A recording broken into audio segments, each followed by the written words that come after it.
Good morning mga ka-farmers. Dito kami sa farm na AC Farm. Nag-harvest kami ngayon ng Queen Mango. Tapos mga ilapit mo nga sa aking mukha yan. Yan, halos 1 kilo isa. Wow, sarap naman yan. Tikman nga natin yung ibinigay sa atin ngayon ng ating Queen Mango. Punta tayo sa... Meron pa kami isa dito na namunga. Tignan nyo mga ka-farmers. Ito pa yung isang naming Queen Mango dito sa tabi rin lang ng isang pinag-harvestan namin. O ayan, nagbigay din ng ilang bunga yan. Siyam na piraso. Pero okay na rin para matikman natin ang kanyang bunga. Yan si Queen Mango. Meron din kaming katimon dito sa farm. Ayan natumba nung bagyo pero namunga pa rin. Yan si katimon natin.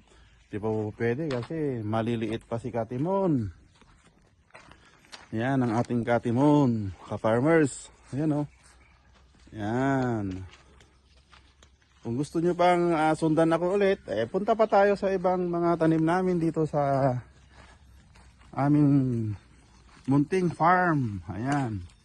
Nandito naman si talong at sili. Ayan. Meron din naman kaming Queen Mango. Kung familiar kayo sa Queen Mango. Ito ang aming Queen Mango. Ay, Sweet Elena. Yan, si Sweet Elena namunga rin. Yan. Andyan si Injan. Wag na kasi okay lang yan si Injan. Dito sa aming munting farm. Meron pa kami dito Queen Mango ulit. Ayan si Queen Mango. Yan ulit. Namunga rin si Queen Mango dito sa aming likod. Yan. Ito pa si Queen Mango. Itaas mo nga yung bunga ni Queen Mango dun sa baba. Ayun, namunga rin. At dito yung nabagyo.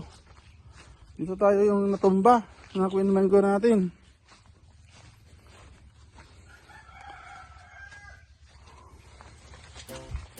Ayan, si Queen Mango. Ayan namunga rin siya.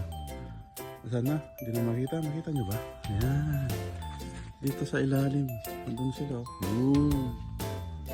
Ayan. Pero okay na rin kahit na natumba.